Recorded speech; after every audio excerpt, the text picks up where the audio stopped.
पिछले वीडियो में हमने इंद्र सूक्त के 7वें मंत्र के बारे में चर्चा की। उसकी लिंक डिस्क्रिप्शन बॉक्स में दी गई है। इस वीडियो में हम इंद्र सूक्त के मंत्र के बारे में चर्चा करेंगे, जो ऋग्वेद के दूसरे मंडल के 12वें सूक्त का 8वां मंत्र है, जिसके ऋषि गृस्मत है, देवता इंद्र है, छंद त्रिष्टुप है और स्वर दैवत है। मंत्र इस प्रकार है। यम क्रंदंसि संयति विह वेते परे अवरे उभया अमित्रा समानम चित्तरतम आतस्थि वांसा नाना हवेते सजनास इंद्र। शब्दार्थ यम जिसको, क्रंदंसी जोर से ध्वनि गर्जना करते हुए, संयति निकट आती हुई, विहवेते युद्ध के लिए ललकारती हुई या आह्वान करती हुई, परे श्रेष्ठ, औरे कनिष्ठ, उभया दोनों ओर की, अमित्रा विपक्ष सेना, समानम चित्त एक समान दिखने वाले, रथम रथ में, आथस्तिवांसा बैठे हुए, नाना अनेक प्रकार से, विविध प्रकार से, हवेते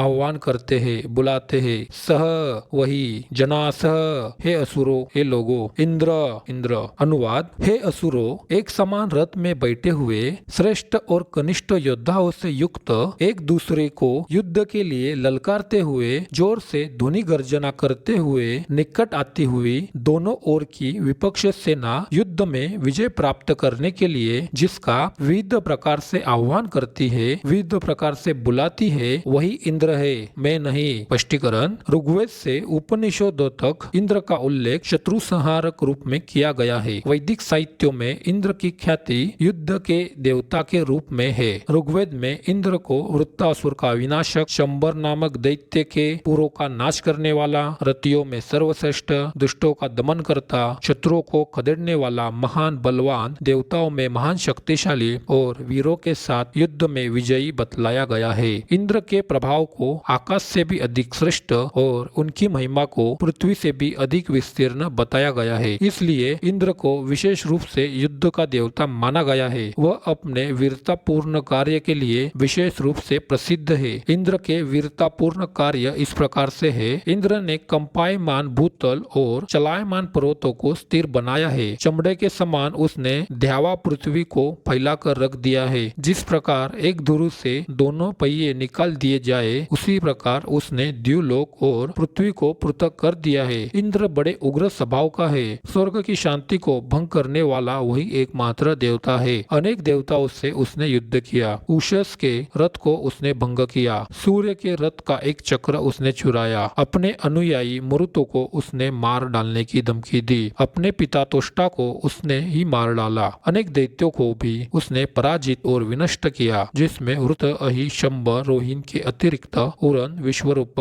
अभ्रुद, बल, वंश और नमुची प्रमुख है। आर्यों के शत्रुभूत दासों अथवा दस्यु को भी उसने युद्ध में पराभूत किया। कम से कम 50,000 अनार्यों का विनाश उसके द्वारा किया गया। इंद्र अपने पूजकों का सदा रक्षक, सहायक और मित्र रहा है। वह दस्युओं को बंदी बनाकर उनकी भूमि आदि अपने भक्तों में विभक्त कर देता है। आहुति प्रदाता को वह धन संपत्ति से मालामाल कर देता है। उसकी इस दानशीलता के कारण ही उसकी उपाधि मघवन यानी ऐश्वर्यवान की सार्थकता है। इंद्र का अनेक ऐतिहासिक पुरुषों से भी साहचर्य उल्लेखित है। उसकी सहायता से देवदास ने अपने दास शत्रु तथा कुलितर के पुत्र शंबर को पराजित किया। तुर्वश और दोनों यदु को नदियों के पार उस इंद्र ने ही पहुंचाया। 10 नृपतियों के विरुद्ध युद्ध में राजा सुदास की उसने सहायता की। इसलिए क्षत्रिय युद्ध में विजय प्राप्ति के लिए विशेष रूप से इंद्र का आह्वान करते हैं, इंद्र से मदद की याचना करते हैं। इस प्रकार हमने